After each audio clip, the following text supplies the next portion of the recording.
오늘은 섬기는 사람이 되자라는 제목으로 하나님의 말씀을 보도록 하겠습니다. 마태복음 8장 19절로 22절까지입니다. 한 서기관이 나와 예수께 아뢰되 선생님이여 어디로 가시든지 저는 따르리이다. 예수께서 이르시되 여우도 굴이 있고 공중의 새도 거처 있으되 인자는 머리 둘 곳이 없다 하시니라.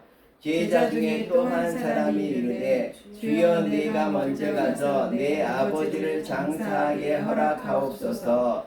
예수께서 이르시되 죽은 자들이 그들의 죽은 자들을 장사하게 하고 너는 나를 따르라 하시니라. 아멘.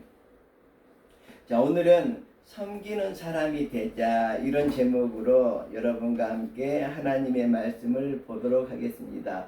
오늘 성경에 보니까 한 서기관이 예수님께 나왔습니다. 근데 서기관이라는 것은 지식이 있는 사람입니다. 어떻게 말하자면 관원이라고도 볼 수가 있습니다. 우리가 그 서기관이나 랍비 같은 경우는 지식이 많은 사람이죠.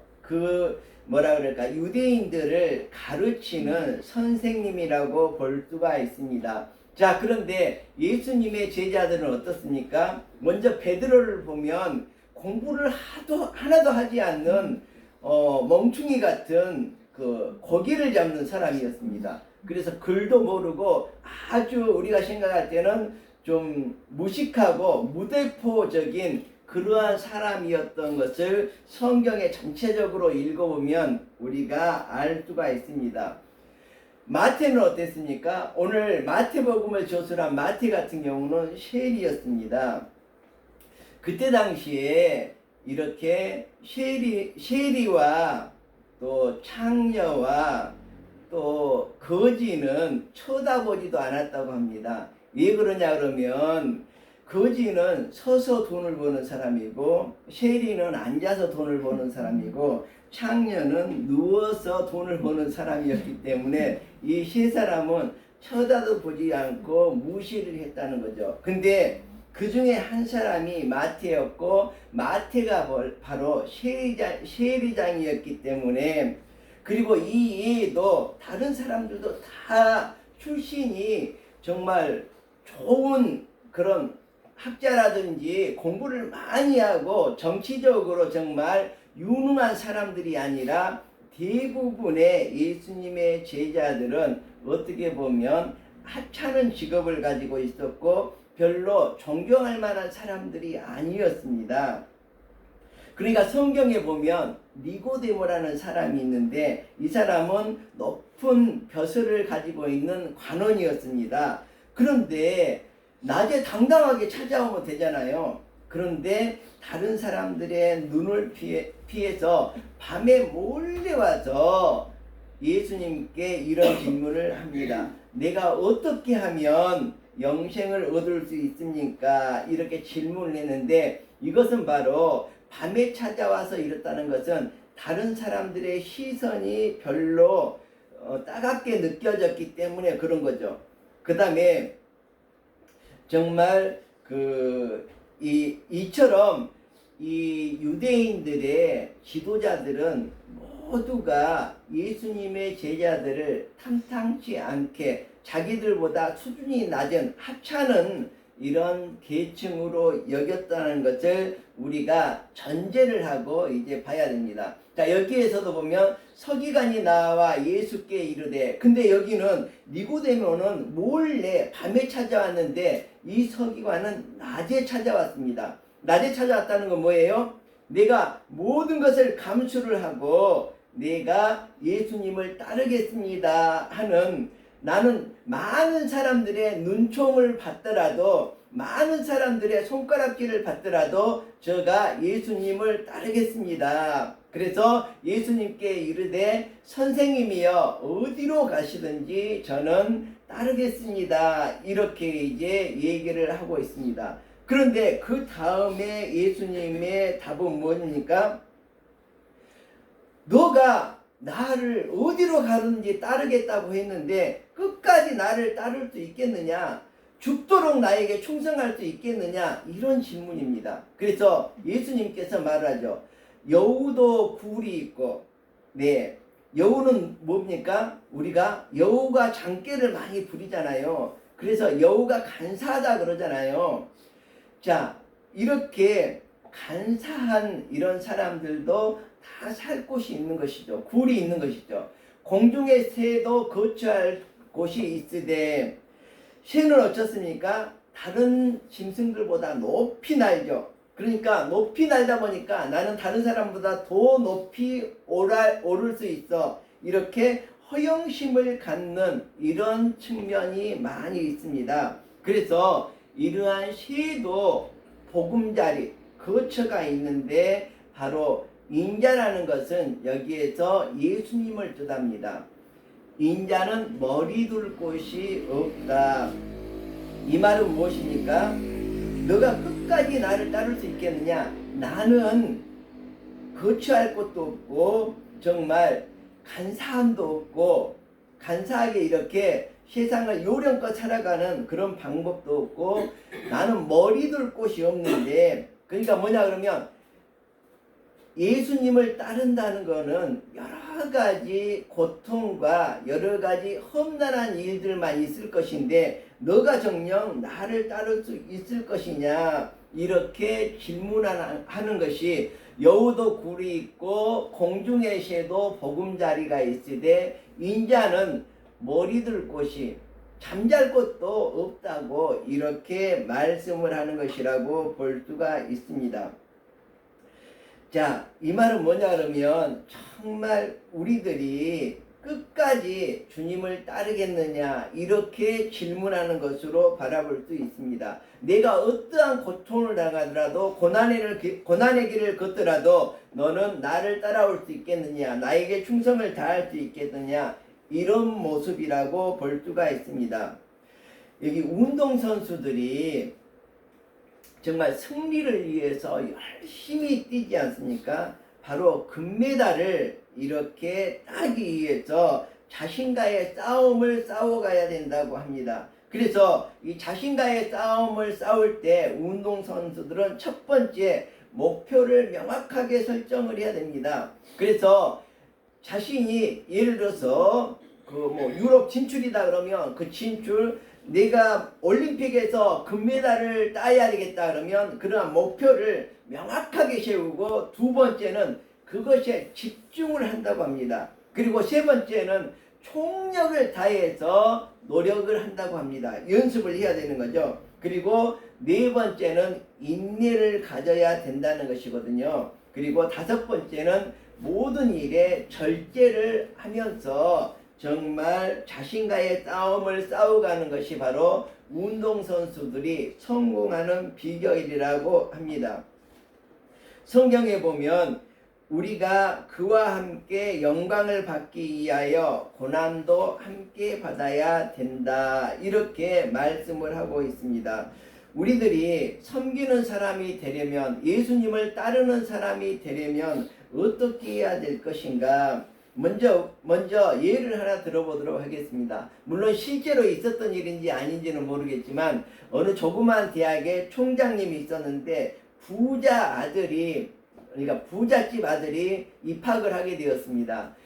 근데 맨날 의리의리하고 깨끗하게 가정부가 청소해놓은 집에서 살다가 이 학교에 오다 보니까 모든 것이 구질구질했습니다. 화장실에 가보니까 그냥 일을 볼 수가 없는 것입니다. 그래서 총장실로 당장 뛰어갔다고 합니다. 그래서 총장님께, 아니 이렇게 학교가 지저분해 가지고 똥오줌도 못 누겠고 정말 못 살겠습니다. 그랬더니 총장님이 내가 즉시 조치하겠네. 그래서 잠깐만 가서 기다리게 하고 이제 돌려보냈습니다. 그래서 이제 급해서 다시 화장실에 가서 갈 수밖에 없, 화장실에 다시 갔는데 그곳에서 누가 열심히 쓸고 닦고 있었다고 합니다. 그래서 그 사람이 바로 총장님이었다는 이런 실화가 있습니다. 그래서 이 총장님께서 말씀하시기를 여기 학생들은 맨날 보는 곳이어서 더러운지 모르겠지만 학생은 깨끗한 곳에 살았기 때문에 곧장 더러운 줄 안 사람이 먼저 청소를 하면 되는 것이네, 이렇게 얘기를 했다고 합니다. 자, 우리가 정말로 이 세상을 살아갈 때 예수님을 따르면서 섬기는 삶을 살아가는 것이 굉장히 중요할 수밖에 없는 이런 부분이라고 말할 수 있겠습니다. 루즈벨트 대통령도 자신이 대통령이었지 않습니까? 근데 2차 세계대전에 그 죽음의 전쟁터로 정말 국가의 그 소중한 새파란 청춘의 아이들을 전쟁터로 내보내는 게 너무너무나 안타까웠습니다. 그래서 이제 마지막 밤 열차를 타고 떠나보내지 않습니까? 이게 뭐냐면 낮에 떠나보내면 많은 사람들이, 그렇잖아요, 전쟁터로 죽음터로 나가는 그 아이들을 보면서 눈물 짓고 슬퍼하고 이런 거기 때문에 될 수 있으면 밤에 출발을 했다고 합니다. 그래서 추운 밤에 대통령이 직접 코코아 잔을 들고 커피포터를 가져와서 이렇게 그 청년들에게 한 잔씩 따라주면서 전쟁터로 내보냈다는 이런 실화도 있습니다. 그래서 우리가 정말 주님을 잘 섬기면서 주님을 잘 따르면서 다른 모든 사람들에게 유익을 끼치면서 이 세상을 살아가는 것이 굉장히 중요하리라고 생각합니다. 자, 22절에 보면 예수께서 이르시되 죽은 자들이 그들의 죽은 자들을 장사하게 하고 잠깐만요. 21절을 먼저 보도록 하겠습니다. 제자 중에 또 한 사람이 이르되 주여 내가 먼저 가서 내 아버지를 장사하게 하옵소서. 우리 학생들도 이제 저에게 많이 입학문의를 하게 됩니다. 입학문의를 하게 되는데 가장 많은 거절 이유가, 아니 학교 못 다니겠다고 거절을 하려면 아예 문의를 안 했으면 되는데 문의는 꼭 해놓고 한다는 말이 뭐예요?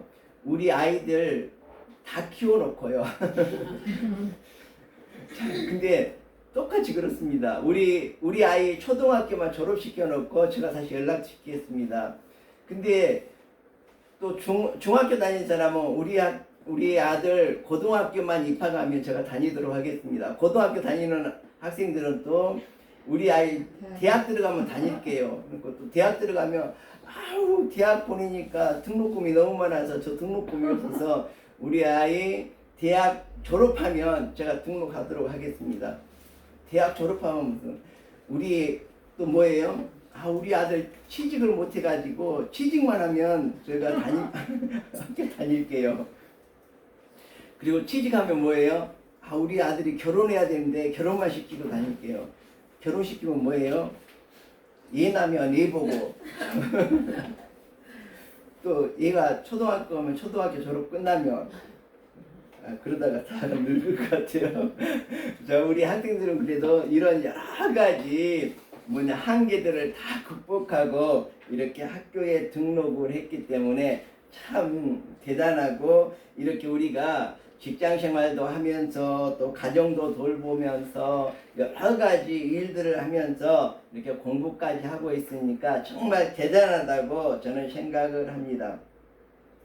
자, 그래서 제자 중에 한 사람이 내가 먼저 아버지가 돌아가셨는데 장사하게 하옵소서 이렇게 말하니까 예수님께서는 뭐라 그럽니까? 어떻게 이렇게 매정한 말을 할 수 있습니까? 이렇게 냉철한 말을 할 수 있습니까? 예수께서 이르시되 죽은 자들이 그들의 죽은 자들을 장사하게 하라. 그리고 너는 나를 쫓으라. 이렇게 말을 하고 있거든요. 구약 성경에 보면 다윗 이야기가 나옵니다. 다윗이 자기 부하의 아내인 그 우리아의 아내인 밧세바를 범하게 되죠. 그리고 나서 어떻게 합니까? 밧세바가 아이를 낳습니다. 아이를 낳는데 하나님 보시기에 좋았을까요? 안 좋았을까요? 안 좋았죠. 그래서 어떡합니까? 하나님께서 그 아이를 치시니까 아파서 굉장히 뭐라 그럴까 사경을 헤매는 그런 상태가 되었습니다.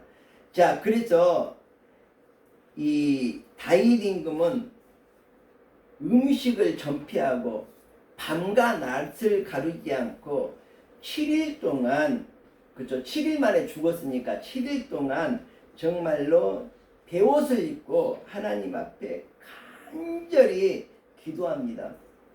정말로 그 얼굴에 눈물 범벅이 되고 정말로 비참하고 처참해서 이렇게 하나님께 울부짖고 있었습니다. 자, 그런데 7째 날이 되니까 부하들이 수군수군 거리는 소리가 들렸어요. 그래서 부하들에게 신하들에게 물어봅니다. 아이가 죽었느냐 이렇게 물어봅니다. 그래서 신하들이 이제 큰일 났다. 아이가 죽지 않았는데도 음식도 7일 동안 먹지 않고 밤과 낮을 가리지 않고 하나님께 살려달라고 그렇게 울부짖으면서 기도했는데 이제 죽었다 그러면 뒤로 까무러칠 것이다. 이렇게 생각을 하고 말을 못하는 거예요. 보고를 못하는 거예요. 그럴 때 다윗 임금이 신하들에게 아이가 죽었느냐 하고 물어봅니다. 그러니까 거짓말을 할 수 없잖아요. 죽었다 그러니까 웬일입니까? 신하들이 생각한 것하고는 정반대의 현상이 일어났습니다. 지금까지 누더기 같은 옷을 입고 그렇게 간절히 땀 범벅이 되어서 이렇게 기도하던, 먹지도 않고 잠자지도 않고 그렇게 간절히 기도하던 다윗 임금이 새 옷을 다 갈아입고 음식을 가져오라고 그래서 음식을 맛있게 먹는 것입니다. 그래서 신하들이 너무 신기해서 여쭤봤습니다. 아이가 죽지 않았을 때는 그렇게 슬퍼하며 기도하며 울부짖더니 아이가 죽으면 더 슬퍼해야 될 것인데 지금은 옷을 고쳐 입고 음식을 먹으니 어떠한 연유입니까? 이렇게 물어봤더니 다윗이 하는 말이 있죠. 아이가 죽지 않았을 때는 내가 하나님께 울부짖어서 하나님께서 혹시라도 살려주실까 함이었는데 이제 아이가 죽었으니 내가 정신을 차리고 옷을 고쳐 입고 음식을 먹고 다시 정물을 보는 것이 당연하다. 이렇게 하면서 정말로 이 신하들이 생각하는 것하고는 정반대의 그런 모습을 가졌거든요. 자, 이것과 마찬가지로 예수님께서 죽은 자들을 그들의 죽은 자들로 장사하게 하라. 이 말은 어떻게 보면 이 사무엘상에 나와 있는 다윗의 아들의 죽음을 두고 다윗이 가졌던 그런 마음이 아닐까 이렇게 저는 생각을 해 보았습니다. 자, 그래서 우리들은 정말로 이 주님을 따를 때 저 같은 경우도 내가 죽더라도 주님을 따르겠다 이런 마음이 간절하거든요.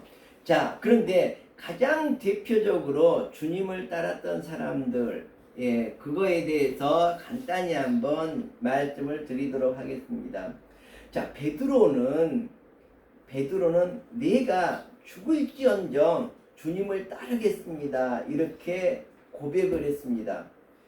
그 고백, 바로 그 고백이에 교회가 저는 세워졌다고 생각을 하거든요. 근데 모든 사람들은 그 본질을 무시를 하고 보이는 현상만을 가지고 얘기를 하고 보이는 현상만을 가지고 설교를 했다는 이런 내용을 언젠가 제가 설교에서 말씀을 드렸습니다. 자, 그래서 이 베드로의 본질은 무엇입니까? 내가 죽더라도 주님을 따르겠습니다. 이것이 바로 베드로의 본질이거든요. 그 베드로의 본질과 그 베드로의 신앙 고백 위에 교회가 세워졌다고 봐야 옳다고 저는 생각을 합니다. 그래서 어땠습니까? 예수님이 재판정으로 끌려갔습니다. 죽음을 판결받기 위해서 끌려갔습니다. 그러니까 어떻게 합니까? 모든 제자들은 그렇게 충성스러운 11 제자들은 모두가 다 도망가 버렸습니다. 그런데 어떻습니까? 오로지 베드로 혼자는 내가 죽을지언정 주님을 따르겠습니다 하고 대제사장의 뜰에서 예수님을 졸졸 따라다녔습니다. 이것이 과연 베드로가 예수님을 부인하고 예수님을 배반하고 예수님을 저주한 거라고 생각하는 것, 이것이 본질이 아니었다고 생각합니다. 이것은 바로 보이는 현상에 불과하고 그 밑에 정말 중심에 심어져 있는 것은 바로 주님을 끝까지 쫓겠다는, 끝까지 따르겠다는 강한 의지와 신념이라고 볼 수가 있습니다. 그리고 어떡합니까? 그 앞에까지 갑니다. 그래서 잠깐 동안 실수로 뭐라 그럴까? 여종에게 예수님을 부인하게 되죠. 3번이나 부인하게 됩니다. 자, 그때 닭 울음소리가 있죠.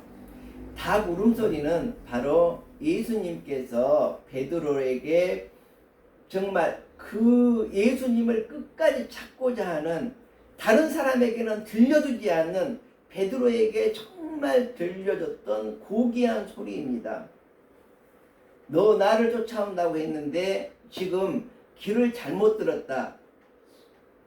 그러면서 닭 울음소리를 줌으로 인해서 베드로가 다시 올바른 길을 찾아갈 수 있도록 했던 것, 이것이 바로 우리가 주님을 바르게 따르고 우리가 주님을 바르게 섬길 수 있는, 그리고 또 많은 사람들을 섬김으로 많은 사람들을 빛 가운데로 인도할 수 있는, 주님에게로 인도할 수 있는 우리들의 모습이 되어야 된다고 생각합니다. 그래서 이 베드로의 이 믿음 위에, 이 신앙 위에 교회가 세워졌고 정말 이 지구상에 정말 수많은 사람들에게 복음이 전파되고, 베드로가 설교할 때 한 번 설교하는데 약 3,000명 가량이 회개하고 주님을 믿게 됐다는 이런 부분들을 우리가 기억했으면 좋겠습니다.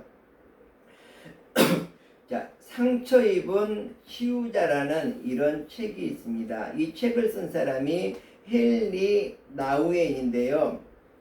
이 사람은 천재 소년이었습니다. 그래서 정말 모든 사람들의 박수와 칭찬을 받으면서 정말 학교를 다니게 되죠. 그리고 결국은 하버드 대학교 교수가 됩니다.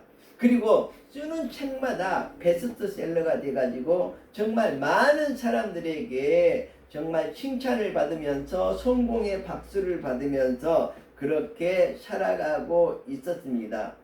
그런데 그가 성공의 최정상에 올랐을 때 이런 얘기를 합니다. 내가 높은 곳에 있다 보니까, 높은 곳만 바라보고 이렇게 살다 보니까 예수님이 보이지 않는다. 그래서 나는 낮은 곳으로 가서 예수님을 따를 것이다. 이렇게 하고 장애인, 정말 그 하버드대 교수면 정말 명예로운 직이지 않습니까? 그 직을 다 버리고 장애인 시설로 입소를 해서 장애인들의 식사를 준비해서 먹여주고 또 용변을 치워주고 목욕을 시키면서 이렇게 구질구질한 일을 하다 보니까 바로 예수님과 동행하게 되었고 예수님을 따라가는 그러한 삶을 살게 되었다는 것입니다. 그래서 우리들도 정말 이제 박사학위를 받고 나면 교만해지면 안 됩니다. 정말 상처 입은 치유자의 헨리 나우엔과 같은 이러한 낮아지는 모습으로 예수님을 따라갈 때, 그리고 우리가 보이는 겉모양으로 헌금 많이 하고 뭐 잘하고 기도 잘하고 뭐 잘하고 이런 걸로 보이는 현상으로 예수님을 쫓아갈 것이 아니라 바로 베드로와 같이 근본적인 정말 근원이 정말 예수님 앞에 뿌리를 두고 있는 그러한 모습으로 이 세상을 살아가야지만 진정으로 예수님을 따라가는 그러한 제자가 아닐까 생각을 해 보았습니다. 다 함께 기도하도록 하겠습니다.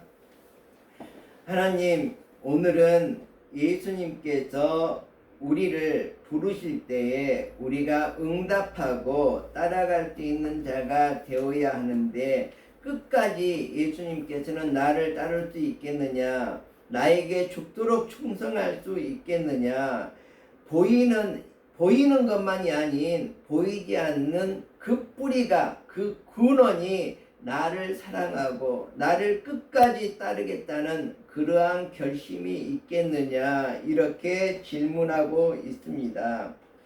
우리들은 죽은 자들로 저희 죽은 자들을 장사하게 하고 나만은 주님을 끝까지 따라갈 수 있는 그러한 사람이 되게 해 주시옵소서. 예수님의 이름으로 기도합니다. 아멘.